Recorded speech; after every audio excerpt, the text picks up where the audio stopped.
আসসালামু আলাইকুম। কি অবস্থা সবার? কেমন আছো?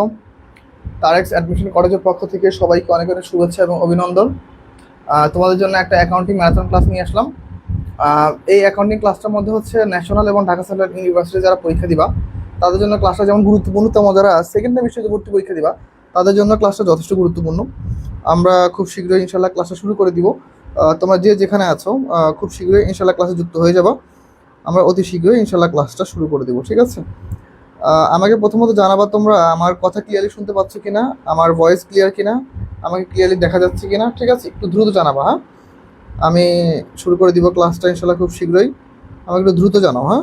ওকে, আমাকে দ্রুত একটু জানাও যে যেখান থেকে ক্লাসটা করতেছো। ওকে ওকে, সবাই সবাই একটু জানাও, সবাই। ওকে ওকে, ঠিক আছে। ওকে ওকে, সবাই সবাই একটু দ্রুত জানাও। ওকে, আমার কথা ক্লিয়ারলি বুঝতে পারতেছো কিনা, আমার সাউন্ড ক্লিয়ার কিনা, ঠিক আছে? ওকে, সবাই একটু দ্রুত জানাও ভাইয়া, প্লিজ। আমি অতি শীঘ্রই ক্লাসটা শুরু করবো। আমি আমাদের যে পেইড ব্যাচ আছে সেখানে ক্লাসটা শেয়ার দিই। তোমরা ক্লাসটা কিন্তু বিভিন্ন গ্রুপে শেয়ার দিও, যারা যারা ক্লাসে যুক্ত হচ্ছ চাইলে আইডিতে শেয়ার দিয়ে রাখতে পারো। ন্যাশনালে কিন্তু ক্লাসে থেকে অবশ্যই অনেকগুলো কোশ্চেন কমন আসবে, আমরা অনেক সহজ সহজ করে ইনশাল্লাহ কোশ্চেনগুলো সলভ করাবো, ঠিক আছে? ওকে, আশা করছি সবাই ভালো আছো। আমি এখন মেসেজ দেখতে পাইনি যদিও। ঠিক আছে, ফাইন, তাহলে হচ্ছে আমরা শুরু করে দিই। রবিন, ওয়ালাইকুম আসসালাম। রবিন কেমন আছো ভাইয়া? আমি অফিস থেকে আসছি 8টার দিকে। 8টার দিকে অফিস থেকে এসে এই যে তোমাদের এখন মাত্র ক্লাস শুরু করতেছি। 8টা না, 8:15 মনে হয়। এসে আবার মনে করে যে একটু চা খাইলাম, চা ছাড়া তো আবার দিন চলে না। তো চাটা খেয়ে এই যে মাত্র আসলাম। যাই হোক, চলো আমরা শুরু করে দিই। কালকে আমাদের ইলেকট্রিসিটি অনেক সমস্যা করতেছিল, যদিও আজকে ইলেকট্রিসিটি নাই, তবুও আমরা ক্লাসটা নিতেছি। ফাইন, চলো আমরা একদম সহজ সহজ কোশ্চেন দিয়ে ইনশাল্লাহ শুরু করবো। দেখো কি বলছে, বলছে কি দেখো তো, হিসাব বিজ্ঞানের জনক কে বলো? Adam Smith, Luca Pacioli, Keynes, Marshall, বলো কে কে হবে? একদম সহজ একটা কোশ্চেন দিয়ে ক্লাসটা শুরু করছি। বলো দেখো তো এই কোশ্চেনটার অ্যান্সার কি হবে? সবাই একটু জানাও, হিসাব বিজ্ঞানের জনক কে বলো তো? হিসাব বিজ্ঞানের জনক কে? হিসাব বিজ্ঞানের যে জনক, সে হচ্ছে দেখো, সে হচ্ছে একটা বই লিখছে। সেই বইয়ের নাম কি বলো তো? সুম্মা দি অ্যারিথমেটিকা জিওমেট্রিকা প্রপাশনিয়া প্রপাশনালিটা। বইটা কত সালে প্রকাশিত হয়? 1494। সেটা কোথায় প্রকাশিত বলো তো? ইতালির। ওকে, ইতালির কোথায় বলো তো? ইতালির ভ্যানিস শহরে। ইতালি কোথায়? ভ্যানিস শহরে। ওকে, ফাইন। আর তাকে কি বলা হয় বলো তো? তাকে বলা হয় গণিত। ওকে, ধর্মযাজক। কি বলা হয় বলো তো? ধর্মযাজক বলা হয়। ওকে, ফাইন। আর সেই ব্যক্তিটা কে? তার নাম হচ্ছে আলটিমেটলি লুকা প্যাসিওলি। তার নাম কি? Luca Pacioli. আমরা এটা সবাই জানি, সবাই। ওকে, রবিন অনেকগুলো অ্যান্সার করেছে। ভাইয়া এটা কি অ্যাকাউন্টিং এর ফার্স্ট ক্লাস? হ্যাঁ ভাইয়া, ম্যারাথন ক্লাস আমরা শুরু করছি। প্রথমত হচ্ছে যে আমাদের ন্যাশনালের জন্য আমরা একটা লাইভে ক্লাস দিব। পরবর্তী ক্লাসগুলো আমরা আস্তে আস্তে পেইডে নিয়ে যাবো, ঠিক আছে? আচ্ছা, ঠিক আছে। বাবা মায়ের ছোট্ট সাহায্য দাও। ওয়ালাইকুম আসসালাম ভাইয়া। রবিন আলহামদুলিল্লাহ ভালো, আপনি কেমন আছেন ভাইয়া? আসি ভাইয়া, আলহামদুলিল্লাহ, আল্লাহ ভালো রাখছে। ঠিক আছে রবিন। ওকে, সবাই একটু বেশি বেশি অ্যান্সার করবো। তাহলে এই কোশ্চেনটার অ্যান্সার কি আমাদের? হিসেব বিজ্ঞানের জনককে লুকা প্যাসিওলি। মনে রাখবা, যে সকল স্লাইডের মধ্যে দেখবা আমাদের এরকম কিছু লেখা থাকে, এরকম কিছু ডিজাইন করা থাকে, এইগুলো হচ্ছে আমাদের ফ্রি ক্লাস। আর যেখানে কিছু লেখা থাকে না, যেখানে কোনো ডিজাইন থাকে না, সেগুলো হচ্ছে আমাদের পেইড ক্লাস। এখন বলতে পারো যে ভাই, পেইড ক্লাস হলে পেইড ক্লাস কেন লাইভে দেন? দেখো ভাই, আমরা তো মানুষ, কিছু কিছু জায়গায় দেখা যায় যে সবসময় টাকার বিষয় নিয়ে চিন্তা করা যায় না। আমরা এমনিতে টাকা নিয়ে চিন্তা করি না, কারণ আমরা যত কম টাকায় কোর্স পড়াই, এরকম কোথাও কোর্স এত কম টাকা পড়ায় না। একে তো ওইভাবে চিন্তা করি, আবার চিন্তা করি যে আলটিমেটলি আমি যদি স্টুডেন্ট থেকে যদি বেশি টাকা নেই, ঠিক আছে, এইটা সমস্যা। আবার কিছু কিছু ক্লাস ফ্রিতেও দিতে হয়। কেন? কারণ অনেক শিক্ষার্থী আছে যে এই 500 টাকা 400 টাকা দিয়ে ভর্তি হওয়াটা টাফ। তো তাদের জন্য আমরা কি করি, আমরা ক্লাস কিছু ফ্রিতেও দিই, যেন ওরা অন্তত কিছু হইলো পায়। বুঝতে পারছো? তোমরা আবার কেউ মাইন্ড করো না যে ভাই ক্লাস লাইভে কেন দেন। কিছু কিছু ক্লাস ভাই লাইভে দিতে হয়। হিসাব বিজ্ঞানের মূল ধারণা কোনটি বলো তো? পৃথক সত্তা ধারণা, লাভ ধারণা, ব্যয় ধারণা, নাকি আয় ধারণা? বলো, হিসাব বিজ্ঞানের মূল ধারণা কোনটি বলো? ওয়ালাইকুম আসসালাম। রবিন আবার লাভ দিছো, ঠিক আছে ভাই, থ্যাংক ইউ। সবাই একটু বেশি বেশি অ্যান্সার করতে হবে কিন্তু, হ্যাঁ? সবাই একটু বেশি বেশি অ্যান্সার করতে হবে, কেননা সবাই যদি বেশি বেশি অ্যান্সার করো, ক্লাসটা অনেক মানুষের কাছে ছড়ায় যাবে, সবাইকে নিয়ে ক্লাসটা করতে পারবো, ঠিক আছে? ওকে, ফাইন, সবাই একটু বেশি বেশি আমরা অ্যান্সার করবো। যারা যারা যুক্ত আছো, যারা যারা ক্লাসটা করতেছো, তোমাদের যারা ফ্রেন্ড সার্কেল আছে যে মনে করো পড়ালেখা করে না বা পড়ালেখা করতে চায় না, বা এখন ন্যাশনাল পরীক্ষা দিবে এখনও সচেতন না, ওদেরকে ক্লাসে নিয়ে আসো। সবাইকে নিয়ে ক্লাসটা নেবো। দেখো, হিসাব বিজ্ঞানের মূল ধারণা কোনটি বলো? সবাই একটু অ্যান্সার করো, সবাই। ঠিক আছে, আমি একটু ক্লাসটা, আমাদের অনেকগুলো গ্রুপ, তো আমাদের আমরা সবগুলো গ্রুপে ক্লাসে শেয়ার দিব, যেন প্রত্যেকটা শিক্ষার্থী ক্লাস করতে পারে। ফাইন, সবাই একটু অ্যান্সার করো, সবাই দ্রুত একটু অ্যান্সার করো। এখন দেখো, এই যে একটু বুঝার বিষয় আছে, কেমন বুঝার বিষয় আছে, দেখো কি বলছে। হিসাব বিজ্ঞানের মূল ধারণা কোনটি? হিসাবের মূল ধারণা কি বলতো?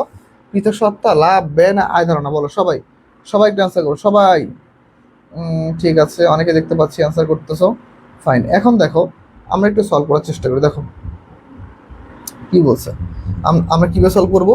এখন দেখো, হিসাব বিজ্ঞান বলো বা যা বলো, ব্যবসায় প্রতিষ্ঠান এটা চলার জন্য কি লাগে বলো তো? একটা সত্তা লাগে, ঠিক আছে? একটা প্রতিষ্ঠান চলবে, তার কোনো মালিকানা নাই, তার কোনো ব্যক্তিগত কোনো মানে পরিচয় নাই, তাহলে তো হবে না। তাহলে মূলত হচ্ছে মেইন হচ্ছে লাগবে কি আমাদের বলতো? ব্যবসায় সত্তা ধারণ, একটা সত্তা লাগবে।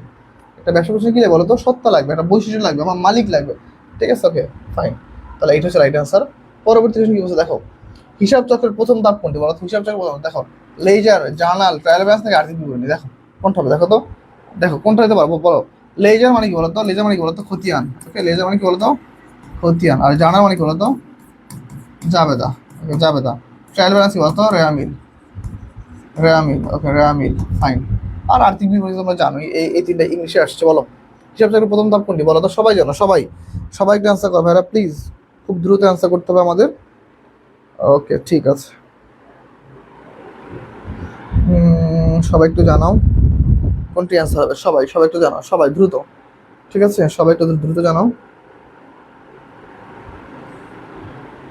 আচ্ছা, ঠিক আছে। তাহলে আলটিমেট রাইট অ্যান্সার বলো তো? হিসেবে প্রথম কি বলো তো? জার্নাল অথবা জাবেদা। আচ্ছা, আমি কি ভুল লিখলাম? লেজার মানে না খতিয়ান? লেজার মানে না জাবেদা? দেখো তো আমি ঠিক লিখলাম কিনা দেখো তো। সবাই একটু জানাও, সবাই সেটা প্রথম ধাপ কোনটি বলো? ঠিক আছে, ফাইন। আসলে ভুল লিখিনি, ঠিকই আছে, আমি ভুলে গেছিলাম। ফাইন। দেখো এরপর তো কি বলছে দেখো, জার্নালকে কি বলা হয় বলো তো? জার্নাল কি বলা হয়? বই, মূল বই, সহায়ক বই নাকি লেজার বলা হয় বলো? জার্নাল বা জাবেদাকে আলটিমেটলি কি বলা হয় বলো তো? জাবেদাকে আলটিমেটলি কি বলা হয় বলো তো? মূল বই বলা হয়। কি বই বলা হয়? মূল বই। কারণ আলটিমেটলি এইটার উপর নির্ভর করে কিন্তু আলটিমেটলি হিসাব বিজ্ঞানগুলো কি হয়ে থাকে, তাই? ঠিক আছে, হিসাব বিজ্ঞানগুলো কি হয়ে থাকে বলো তো? এটার উপর নির্ভর করে কি হয়ে থাকে। ওকে ফাইন, সবাই একটু অ্যান্সার করো, সবাই একটু অ্যান্সার করবো, আমরা দেখবো কার অ্যান্সার সঠিক হয়। ওকে, ঠিক আছে, ফাইন। তাহলে দেখো আমরা পরবর্তী প্রশ্নে চলে যাই। দেখো কি বলছে, লেজারের কাজ কি বলতো? দেখো লেজার মানে কি, আমরা লেজার মানে বলছি বলতো? খতিয়ান। কি বলছি বলতো? খতিয়ানের কাজ কি বলতো? খতিয়ানের কাজ হচ্ছে দেখো, যতগুলো শ্রেণী রয়েছে, ধরো মনে করো আমি এটা লিখি, ধরো নগদান হিসাব, ডেবিট, ক্রয় হিসাব, ক্রেডিট, ক্রয় হিসাব, ক্রেডিট, ফাইন। এইটা হচ্ছে একটা হিসাব। আবার ধরো ব্যাংক হিসাব, ডেবিট, নগদান হিসাব। ফাইন। আবার ধরো দুটো এন্ট্রি লিখলাম। আবার ধরো নগদ, ডেবিট, বিক্রয় ক্রেডিট। আবার ধরো ক্রয়, ডেবিট, নগদ ক্রেডিট। ওকে ফাইন, নগদ ক্রেডিট। এখন দেখো এইভাবে কল্পনা করলে কিন্তু অনেকগুলো হিসাব হয়, তাই না? এখন খতিয়ান কাজটা কি করে? খতিয়ান শ্রেণী বিন্যাস করে। শ্রেণী বিন্যাস কিভাবে করে? নগদ যতগুলো আছে সবগুলো একসাথে নিয়ে আসো। নগদ কটা? 4টা। নগদান ডেবিট, তার মানে এইখানে ধরো 10 টাকা ডেবিট। নগদান ক্রেডিট 5 টাকা, তাহলে -5 টাকা। নগদ ডেবিট 15 টাকা, মানে +15 টাকা। নগদান ক্রেডিট 5 টাকা, মানে -5 টাকা। টোটাল ব্যালেন্স কত বলো তো? 10 আর 15 যোগ করে কত? 25। 25 10 বল, তাহলে কত? 15। তাহলে এই যে টোটাল নগদান ব্যালেন্স কত? তাহলে দেখো হিসাব শ্রেণীটা বিন্যাস করার ফলে কি হইলো, আমরা জানতে পারলাম টোটাল নগদান ব্যালেন্স কত, টোটাল বিক্রয় ব্যালেন্স কত, টোটাল ব্যাংকের ব্যালেন্স কত, টোটাল ক্রয় ব্যালেন্স কত। তাহলে আমরা কি করি? লেজারের মাধ্যমে খুব সহজে আমরা কি করতে পারি? শ্রেণী বিন্যাস করতে পারি। ঠিক আছে, ফাইন, ওকে। পরবর্তী কোশ্চেন দেখো কি বলছে, ট্রায়াল ব্যালেন্স। আমি আগে বলে দিচ্ছি ট্রায়াল ব্যালেন্স মানে কি? রেয়ামিল। ট্রায়াল ব্যালেন্স মানে কি বলতো? রেয়ামিল। ওকে, রেয়ামিল, ফাইন, রেয়ামিল। এখন দেখো কি বলছে, ট্রায়াল ব্যালেন্সের উদ্দেশ্য কি? বলতো লাভ ক্ষতি নির্ধারণ, হিসাব যাচাই, সম্পদ নির্ণয় নাকি আয়? তাহলে আলটিমেটলি আমরা কেন করি বলতো? ট্রায়াল ব্যালেন্স করি কি বলতো? গাণিতিক শুদ্ধতা যাচাইয়ের জন্য করি। কি করি? গাণিতিক শুদ্ধতা যাচাই। ওকে, গাণিতিক শুদ্ধতা যাচাই। গাণিতিক শুদ্ধতা যাচাইয়ের জন্য আমরা কি করি বলতো? ট্রায়াল ব্যালেন্স করি। কি করি? ট্রায়াল ব্যালেন্স করি। তাহলে আলটিমেটলি কি হবে বলতো? হিসেবে যাচাই করি। হিসেবে যাচাই করা বা গাণিতিক শুদ্ধতা এটাই কি আলটিমেটলি আমাদের ট্রায়াল ব্যালেন্সের বৈশিষ্ট্য। আশা করতেছি সবাই প্রশ্নগুলো বুঝতেছো। কারণ যদি বুঝতে কোনোটা সমস্যা আমাকে একটু কাইন্ডলি জানাই, হ্যাঁ, যে ভাইয়া বুঝতেছি না। খাইবদুল কুবরা জি, ওয়ালাইকুম আসসালাম। শুভঙ্কর রয়, ওকে, 6 D, ফাইন। সবাই অ্যান্সার করো, সবাই একটু দ্রুত অ্যান্সার করো ভাইয়ারা প্লিজ। ওকে, রবিন অ্যান্সার করো। আচ্ছা,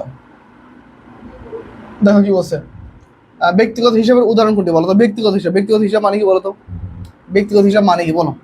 কে বলতে পারো দেখি তো? ব্যক্তিগত হিসাবের উদাহরণ কোনটি বলো তো? বেতন হিসাব, ব্যাংক হিসাব, জমি হিসাব নাকি বিদ্যুৎ বিল হিসাব? বলো। সবাই একটু অ্যান্সার করো, সবাই। ঠিক আছে, ওকে, সবাই একটু অ্যান্সার করো, সবাই। আচ্ছা, এখন দেখো একটা প্রতিষ্ঠানে আলটিমেটলি দেখো বেতন হিসাবটা মাস্ট থাকতে হয়, জমির প্রয়োজন থাকতে হয়, বিদ্যুৎ থাকতে হয়। দেখো ব্যাংক হিসাব পার্শিয়াল মানে কি? এটা ব্যক্তিগত হতে পারে, ব্যক্তিগত হতে পারে, আবার প্রাতিষ্ঠানিক হতে পারে। ওকে, প্রাতিষ্ঠানিকও হতে পারে। তাহলে আলটিমেট রাইট আনসার কোনটা বলো তো? ব্যাংক হিসাব। ব্যক্তিগত হিসাবের উদাহরণ কোনটি? ব্যাংক হিসাব। ফাইন। আসলে সবাই অ্যান্সার করতেছো ভাই, আসলে সারাদিন দৌড়ে পরে আসলে একটু টায়ার্ড লাগে। আর হচ্ছে তোমরা যারা যারা সেকেন্ড টাইম ব্যাচে ভর্তি হয়েছে আমাদের, তোমাদের জন্য শুক্রবার কিন্তু ক্লাস থাকবে সকালে, হ্যাঁ? কেননা ভাই অফিস থাকে তো, ব্যস্ততার মধ্যে থাকি, একটু পড়ালেখা থাকে। তো দেখো শুক্রবার হচ্ছে আমাদের সেকেন্ড টাইম ব্যাচ যারা রয়েছে, শুক্রবারে ইনশাল্লাহ 10টায় ক্লাস হবে, সকাল সকাল 10টায়। হ্যাঁ, সকাল 10টায় ইংরেজি প্রথম lecture, English lecture first, English প্রথম লেকচার দিয়ে ইনশাল্লাহ শুরু করবো ক্লাস। বেসিক ক্লাসটা মোটামুটি নিলাম অনেকগুলো, এখন হচ্ছে আমরা ইংলিশ দিয়ে শুরু করবো। ফাইন, ঠিক আছে। যারা যারা সেকেন্ড টাইম ব্যাচে এখনো যুক্ত হন তারা কিন্তু যুক্ত হয়ে যায়, ঠিক আছে? ওকে, দেখো বাস্তব হিসাবে নিয়ম কি বলতো? বাস্তব হিসাবে ডেবিট যা আসে ক্রেডিট যা আসে উভয় কোনোটি নয়। তাহলে বাস্তব হিসাব বলতে কি বোঝানো হয়? যেসব হিসাবগুলো কি আমাদের লাইফের সময় আমরা ব্যবহার করে থাকি, সেটা কি হতে পারে বলতো? সেটা ডেবিট হতে পারে, ক্রেডিট হতে পারে, ঠিক আছে? কিন্তু উভয় হতে পারে। তাহলে কি হবে বলতো? বাস্তব হিসাবগুলো কি হতে পারে? ডেবিট হতে পারে, ক্রেডিটও হতে পারে। ফাইন, সবাই একটু দ্রুত অ্যান্সার করিও, ঠিক আছে সবাই? আচ্ছা, ঠিক আছে। চামেলি, মুক্তি, চামেলি, রবিন, ঠিক আছে ফাইন। এখন দেখো আলটিমেটলি আমরা আর কিছু বলি, মনে রাখবা বাস্তব হিসাব হোক অথবা ব্যক্তিগত হিসাব হোক, যাই হোক, অথবা নামমাত্র হিসাব হোক, যেটা থাকুক, প্রত্যেকটারই কি দুইটা হিসাব থাকে। একটা হচ্ছে হিসাব গ্রহীতা, হিসাব দাতা, আর একটা হচ্ছে হিসাব গ্রহীতা। আরেকটা কি বলতো? হিসাব গ্রহীতা। এই দুইটা হচ্ছে হিসাব থাকে। ওকে, হিসাব দাতা এবং হিসাব গ্রহীতা। তার মানে দেখো নামমাত্র হিসাব বলো, বাস্তব হিসাব বলো, ব্যক্তিগত হিসাব বলো, যাই বলো, প্রত্যেকটা দুইটা কি থাকবে মিনিমাম আমাদের। দেখো আর্থিক বিবরণী অংশ কোনটি বলো তো? আর্থিক বিবরণী অংশ জার্নাল, লেজার, ব্যালেন্স শিট নাকি হচ্ছে খাতা? বলো কোনটা আর্থিক বিবরণী অংশ কোনটা? সবাই একটু অ্যান্সার করো, সবাই সবাই একটু দ্রুত অ্যান্সার করবো আমরা ভাইয়ারা, প্লিজ। ঠিক আছে, কেউ দেরি করা যাবে না, কেউ। Okay fine. এখন দেখো আলটিমেটলি আর্থিক অবস্থা বিবরণী দেখো আমাদের মেইন ধারণাটা কি বলতো? প্রথমে জাবেদা, জাবেদা থেকে কি করা হয় বলতো? খতিয়ান করা হয়। জাবেদা থেকে কি করা হয়? খতিয়ান। খতিয়ান থেকে কি করা বলতো? খতিয়ান থেকে করা হয় কি বলতো? র্যামিল। ওকে, র্যামিল করা হয়। র্যামিল, র্যামিল পরে কি করা হয় বলতো? র্যামিল পরে করা হয়েছে সংশোধনী র্যামিল। ওকে, সংশোধনী র্যামিল, সংশোধনী র্যামিল। Okay fine. এরপরে কি করা বলতো? এরপর হচ্ছে আর্থিক অবস্থা বিবরণী, আর্থিক অবস্থা বিবরণী। ফাইন। তাহলে দেখো আলটিমেটলি মেইন কথা হচ্ছে, দেখো জাবেদা থেকে কিন্তু কখনো আর্থিক অবস্থা বিবরণী হয় না, খতিয়ান থেকে হয় না, সংশোধনী থেকে হয় না। তাহলে কই থেকে হয়? র্যামিল থেকে হয়, র্যামিল থেকে হয়। তাহলে আলটিমেটলি কই থেকে বলতো? Balance sheet. তাহলে দেখো আর্থিক অবস্থা বিবরণী তৈরি করতে গেলে আমাদের আগে কি দেখতে হবে? ব্যালেন্স শিটটা চেক করতে হয়। ওকে ফাইন, তাহলে এটা হচ্ছে আমাদের রাইট অ্যান্সার। পরবর্তী কোশ্চেনে দেখো কি বলছো। ব্যালেন্স শিটে কি থাকে বলো তো? ব্যালেন্স শিটে কি থাকে? আয়, ব্যয়, লাভ। এখন মনে রাখবা যেটা হচ্ছে বিশদ আয় বিবরণী, বিশদ আয় বিবরণী যেটা, সেটা হচ্ছে কি বলতো? সেটার মধ্যে সাধারণত কি থাকে বলতো? আয় থাকে আর হচ্ছে ব্যয় থাকে। ওকে, আয় ব্যয়। আর এই দুটো পার্থক্য কি হয় বলতো? নিট লাভ অথবা ক্ষতি, নিট লাভ অথবা কি হয়? ক্ষতি হয়। তাহলে আলটিমেটলি ব্যালেন্স শিট থাকে বলতো? আর্থিক কি থাকে বলো? সম্পদ এবং দায় থাকে, সম্পদ এবং দায়। ঠিক আছে ফাইন, সবাই একটু অ্যান্সার করো, সবাই একটু অ্যান্সার করো, আমরা যে যেখান থেকে ক্লাসটা করতেছি। ঠিক আছে ভাইয়ারা, প্লিজ সবাই একটু অ্যান্সার করো। ওকে,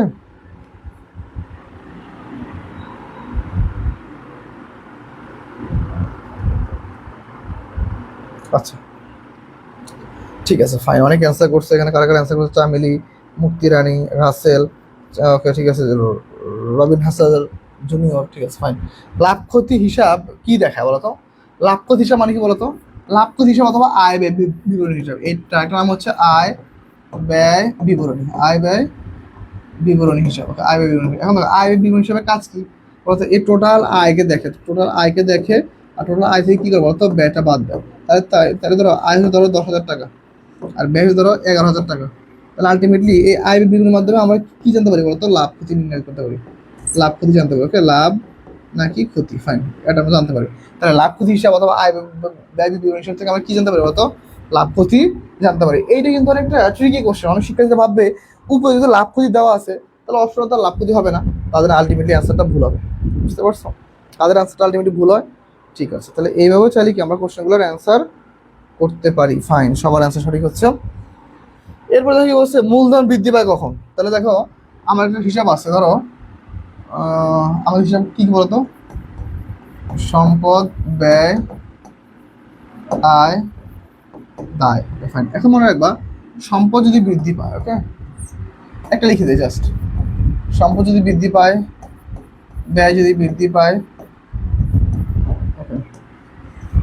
ব্যয় যদি হ্রাস পায়, আয় যদি বৃদ্ধি পায় আর দায় যদি হ্রাস পায়, সেই ক্ষেত্রে কি বলতো, সেই ক্ষেত্রে হচ্ছে আমাদের মালিকানা সত্ত্ব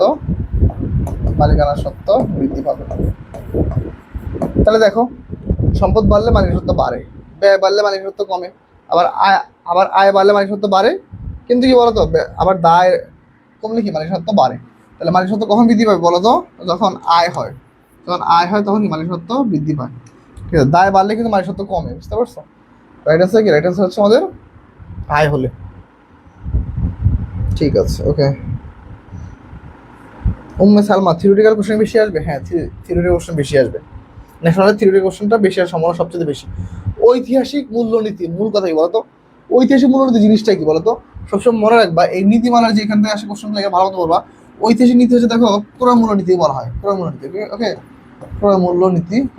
ওকে, ফাইন। একটা কিরকম, তুমি পণ্যটা যখন ক্রয় করবা তখন ওইটা যেই দাম থাকবে ওই দামে তোমাকে ক্রয় করতে হবে, এবং ওই দামটা তোমাকে কি লিপিবদ্ধ করতে হবে। তাহলে আলটিমেটলি ক্রয় মূল্যের সম্পদ যখন রেকর্ড করা হয় ওইটাকে বলা হয় ঐতিহাসিক মূল্যনীতি। কি বলা হয় বলতো? ক্রয় মূল্যকে যখন ক্রয় মূল্যের সম্পদ যখন কি করা হয়, রেকর্ড করা হয়, তাকে কি বলা হয়? তাকে বলা হয় যে ক্রয় মূল্যনীতি বলা হয়। ফাইন, সবাই একটু দ্রুত অ্যান্সার করো সবাই।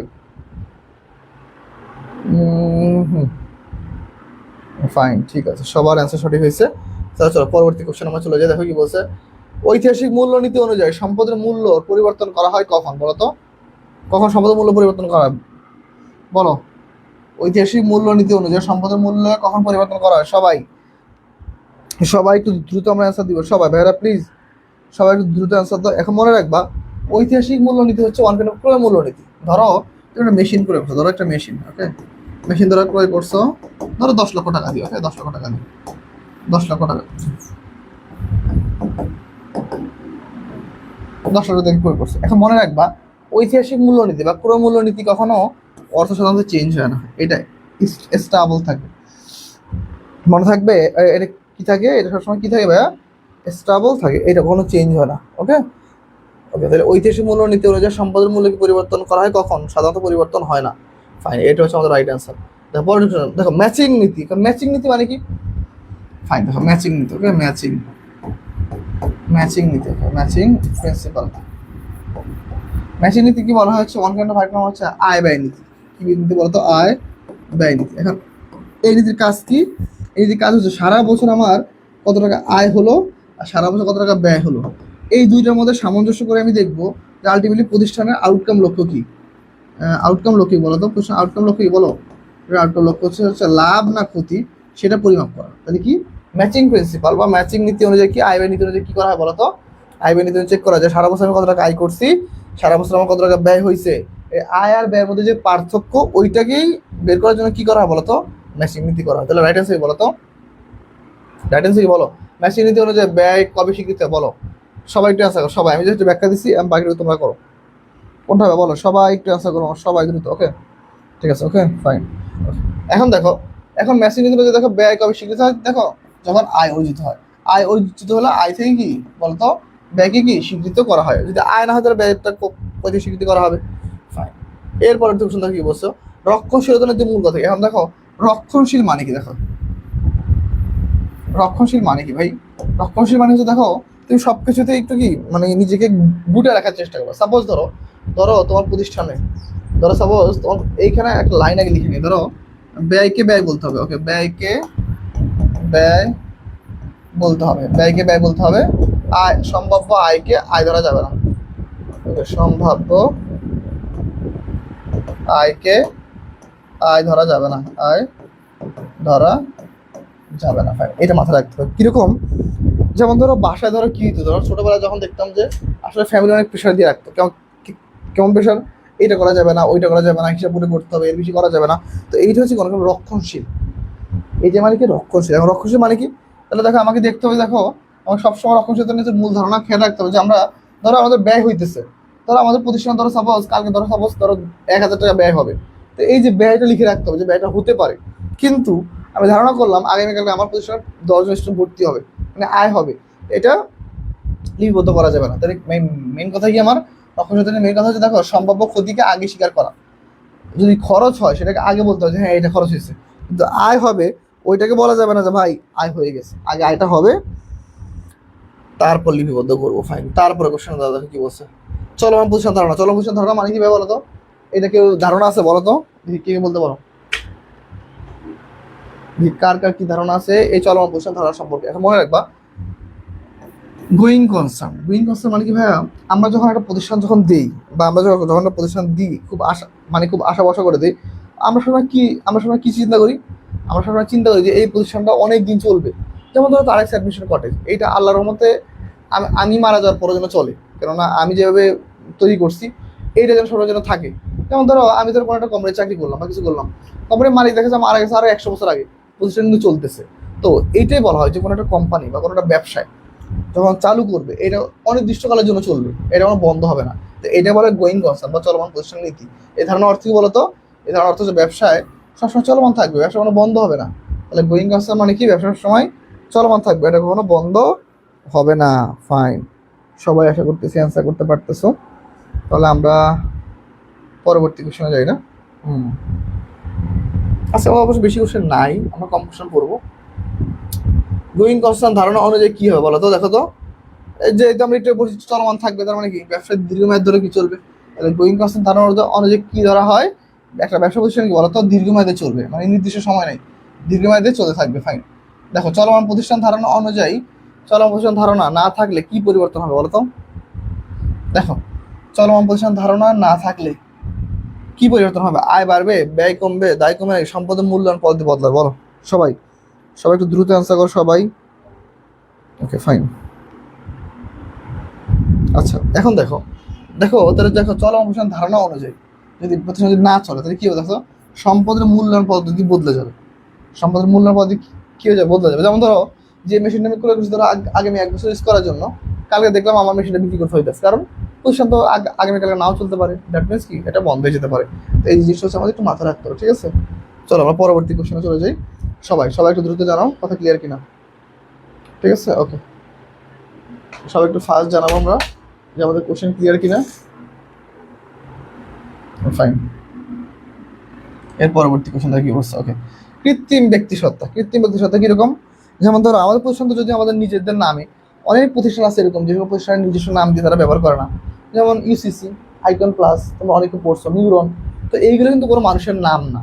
এইগুলো কি বলতো, এরা ব্যক্তি না হয়ে এরা ব্যক্তির মতো করে কাজ করে। দেখো যখন মামলা হয় তখন কিন্তু এদের প্রতিষ্ঠানের নামে মামলা হয়, আমার ব্যক্তির নামে মামলা হয় না। তার মানে দেখো এই প্রতিষ্ঠানটা যদিও বস্তুবাচক, তবুও কিসের মতো কাজ করে বলতো?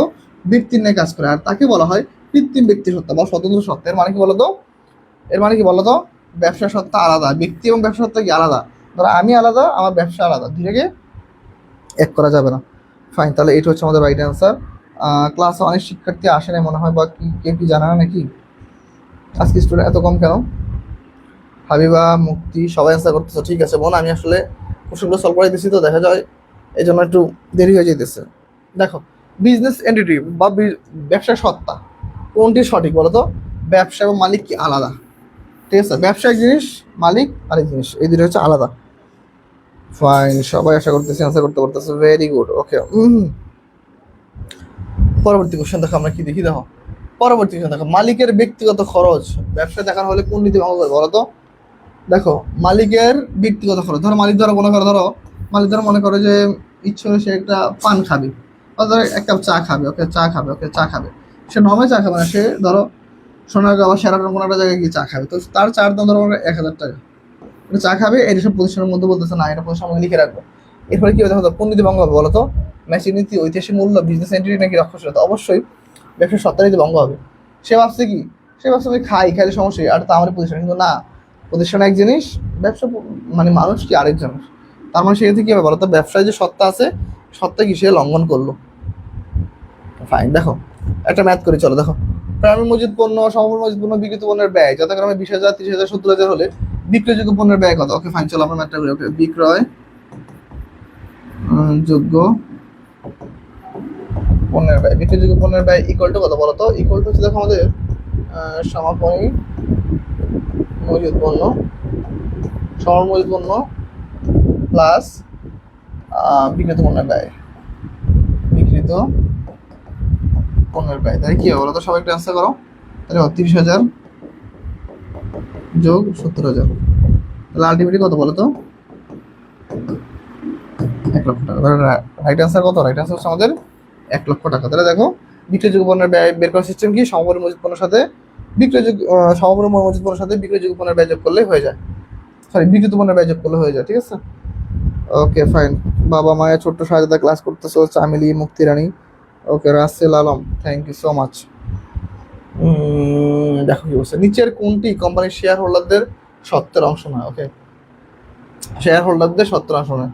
সংরক্ষিত মুনাফা, সাধারণ সঞ্চিতি, মূলধন সঞ্চিতি নাকি শেয়ারে বিনিয়োগ? বলো তো, এই কোশ্চেনটা সলভ করাইছি আগেও যদিও, আশা করি সবাই পারো। বলো তো এই কোশ্চেন আছে কি? বলো সবাই। ওকে, রাইট আছে কি হতে পারে? সবাই একটু আনসার করো। Okay fine. তাহলে দেখো আলটিমেটলি দেখো, একজন শেয়ার হোল্ডার প্রতিষ্ঠানের সংস্থিত মুনাফা সম্পর্কে ভাগ পাইতে পারে, সাধারণ সঞ্চিতি সম্পর্কে জানতে পারে, মূলধন সঞ্চিতি সম্পর্কে জানতে পারে, কিন্তু শেয়ারে যে বিনিয়োগ করা হয়েছে এটা কোনো সে জানতে পারবে না। এটা কোনো কি করতে পারবে না, সে জানতে পারবে না। ফাইন। এরপর যদি যাই, দেখো কি বলছে, একটা কোম্পানির মোট মালিকানা সত্ত্বের পরিবর্তন হবে না। দেখো একটা কোম্পানির মালিকানা সত্ত্বের পরিবর্তন হবে না, এখানে না শব্দ আছে, না শব্দ যদি থাকে তাহলে মাথায় রাখতে হবে যে আমাদের কোশ্চেনটা কিরকম হইতে পারে। দেখো এখন দেখো, কোম্পানির মোট মালিকানা সত্ত্বের পরিবর্তন হবে না কখন? যখন দেখো কোম্পানি লভ্যাংশ ঘোষণা করে, লভ্যাংশ ঘোষণা করলে অবশ্যই মালিকানা সত্ত্বের পরিবর্তন হবে, পরিবর্তন হবে। ওকে, শেয়ার ইস্যু করলে মালিকানা সত্ত্বের পরিবর্তন হবে। ওকে, রাইট, শেয়ার ইস্যু করলে মালিক সত্ত্বের পরিবর্তন হবে, কিন্তু এই যে প্রচার যদি ঋণ দেয় তাইলে কখনোই কি মালিক সত্ত্বের পরিবর্তন হবে না, কোনো পরিবর্তন হবে না। তাহলে রাইট আনসার কি বলতো? রাইট আনসার হচ্ছে ঘ। ওকে রাসেল, আবার ম্যাথ করছো, ঠিক আছে, থ্যাংক ইউ ভাই। দেখো পরবর্তী কোশ্চেন কি বলছে, দেখো এই কোশ্চেনটা আমরা একটু ভালো মতো করার চেষ্টা করি। দেখো জুন 13 তারিখে 2/10 নিট 13, নেট হবে না, এটা নিট হবে, নিট 13 শর্তে 750 টাকা বাকি দিয়ে বিক্রি করা হয়। 16 জুন তারিখে 50 টাকা পণ্য ফেরত আসে এবং 23 জুন তারিখে সম্পূর্ণ অর্থ পাওয়া গেলে প্রাপ্ত অর্থের পরিমাণ কত? তাহলে দেখো আমাদের নিয়মটা হচ্ছে, দেখো 10 দিনের মধ্যে যদি টাকাটা পরিশোধ করা হয় 2% বাট্টা পাবে, আর 30 দিনের মধ্যে অবশ্যই পরিশোধ করতে হবে। তাহলে দেখো আমার টোটাল পণ্য দাম ছিল কত টাকা? 750 টাকা। এইখান থেকে 50 টাকা পণ্য ফেরত আসছে, তাহলে বাদ দাও 50 টাকা, তাহলে থাকে কত টাকা? 700 টাকা। আর দেখো যেহেতু 13 জুন থেকে 23 জুন, তাহলে 10 দিন, এর মধ্যে যদি পরিশোধ করছে তাহলে কি হবে? এই 700 টাকার 2% কিসে বাট্টা পাবে? 700 ইন্টু 2%, তাহলে কত হবে? তো 14 টাকা, তাহলে মাইনাস দেওয়া হচ্ছে 14 টাকা, তাহলে কত হবে? 686 টাকা। 686 টাকা হচ্ছে কি আমাদের right answer. Right answer 686, very good Russel Alam, খুব সুন্দর অ্যান্সার হচ্ছে ভাইয়া। ওকে ফাইন, তাহলে আমরা হচ্ছে এখন পরবর্তী কোশ্চেনে চলে যাবো। দেখো শাপলা কোম্পানির নিকট চলতি মূলধন হচ্ছে 1,80,000 টাকা এবং চলতি অনুপাত হচ্ছে 3:2। এখন দেখো এইখানে আছে হচ্ছে চলতি মূলধন আমাদের, দেখো আর এখানে হচ্ছে চলতি অনুপাত। এখন আমরা কি করবো? আমরা কি বের করবো বলতো? আমরা বের করবো চলতি মূলধন। মনে রাখবা চলতি মূলধন বের করার সূত্র কি বলতো? চলতি মূলধন, চলতি সম্পদ মাইনাস চলতি দায়। চলতি সম্পদের অনুপাত কত? 3, তাহলে 3 মাইনাস 2, আলটিমেটলি কত? 1। তাহলে চলতি মূলধন অনুপাত কত? 1। এখন দেখো এখানে দিচ্ছে চলতি সম্পত্তি দিচ্ছে, বলছে চলতি সম্পত্তির পরিমাণ কত। দেখো তাহলে চলতি মূলধন, তাহলে 1 অংশ যদি চলতি মূলধন হয় এর সমান কত টাকা হয়? 1,80,000 টাকা। 1,80,000 টাকা। ওকে, 1,80,000 টাকা। আচ্ছা, তাহলে চাইছি কি চলতি সম্পদ, তাহলে চলতি সম্পদ 3, তাহলে 3 অংশ কত? 1,80,000 ইন্টু 3, 3 18 কত? 54, 5,40,000 টাকা। রাইট অ্যান্সার কত বলো তো? রাইট অ্যান্সার হচ্ছে আমাদের 5,40,000 টাকা। ওকে, তাহলে এটা হচ্ছে আমাদের রাইট অ্যান্সার। সবাই একটু দ্রুত অ্যান্সার করো, ঠিক আছে? ওকে আচ্ছা, তো সবার অ্যান্সার সঠিক হচ্ছে, ফাইন, ভেরি গুড। ওকে, তাহলে আমরা হচ্ছে এইভাবে ইনশাল্লাহ ক্লাসে একটু অ্যাক্টিভ থাকার চেষ্টা করবো, আমরা ভালো মতো ক্লাস করবো, ঠিক আছে? ওকে, ভেরি গুড। তাহলে দেখো আমরা 2টা কোশ্চেন সলভ করবো। ওকে, দেখো কোন ব্যয়কে সিদ্ধান্ত গ্রহণে বিবেচনা করা হয় না? বলো তো কোন ব্যয়কে সিদ্ধান্ত গ্রহণে বিবেচনা করা হয় না? এখন ধরো এমন একটা ব্যয় আছে যে ব্যয়টা ধরো আমরা সিদ্ধান্ত নিতে গেলে কখনো নেই না। কিরকম? সুযোগ ব্যয়, এটা অবশ্যই আমার সিদ্ধান্ত নিতে হয়। প্রত্যক্ষ ব্যয় সুযোগ নিতে হয়, পরোক্ষ ব্যয়। এখন দেখো নিমজ্জিত ব্যয় কি? নিমজ্জিত ব্যয়টা হচ্ছে ধরো ধরো কোনো একটা জাহাজ ধরো সমুদ্র দিয়ে যাচ্ছিল, সমুদ্র পথে কি হইলো? প্রচন্ড ঝড় উঠলো, প্রচন্ড ঝড় উঠলো। এখন ঝড় ওঠার ফলে কি হইলো? ঝড় ওঠার ফলে দেখা গেলো ধরো অনেক জাহাজটা অনেক এদিকে এদিকে কাছে যেতেছে, এমন হতে পারে যে জাহাজের প্রোডাক্টের বেশি ওয়েটের জন্য জাহাজটা ডুবেও যেতে পারে।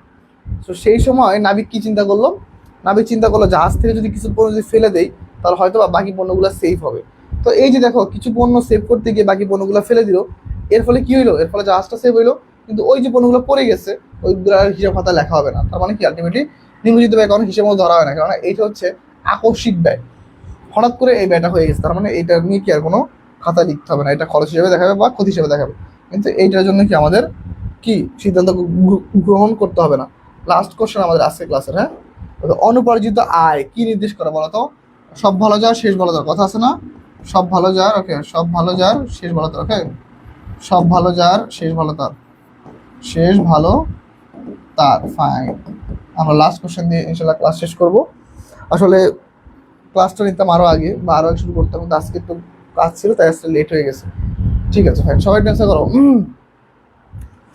সবাই একটু জানাও এই কোশ্চেনের অ্যান্সার কি হতে পারে, সবাই সবাই। ওকে, অনুপার্জিত আয়। এখন অনুপার্জিত আয় জিনিসটা কি ভাই? অনুপার্জিত আয় জিনিসটা হচ্ছে, ধরো মনে করো যে তুমি এখনো কোনো টাকা উপার্জন করো নাই কিন্তু তোমার হাতে টাকাটা চলে আসছে। যেমন ধরো, ধরো আমি আমার কথা বলি, ধরো তোমরা আমার কাছে প্রাইভেট পড়ো, তোমরা আমার কাছে কী করো, প্রাইভেট পড়ো। এখন সাধারণত দেখা যায় প্রত্যেকটা টিচারের পেমেন্ট কখন দেওয়া হয়, মাস শেষে। আমি যতগুলো টিউশন করাইছি 80 থেকে 90% আমি টিউশন করাইছি হচ্ছে ইয়ার ক্ষেত্রে অ্যাডভান্স টাকা নিয়ে। সবসময় আমি প্রথম হচ্ছে অ্যাডভান্স টাকা নিয়ে, ভাই আগে টাকা দাও তারপর পড়ো। কেননা ভাই মাস পড়ার পরে আসলে শিক্ষার্থী এমন লেভেলের, ওদের খুঁজে পাওয়া যায় না, আমাদের হারিকেন দিয়ে খুঁজতে হয়। তার তো ভালো তুমি ভাই টাকা দিয়ে দাও, আমি তো হারাই যাবো না, আমার তো বিশ্ববিদ্যালয় আছে, তোমার তো পরিচয় নেই। তো এই যে দেখো আমি এখনো পড়াইনি কিন্তু আমি এক্সট্রা টাকা নিয়ে নিচ্ছি, যেমন তোমাদের ভর্তির সময় আগে টাকা নিয়ে নিই।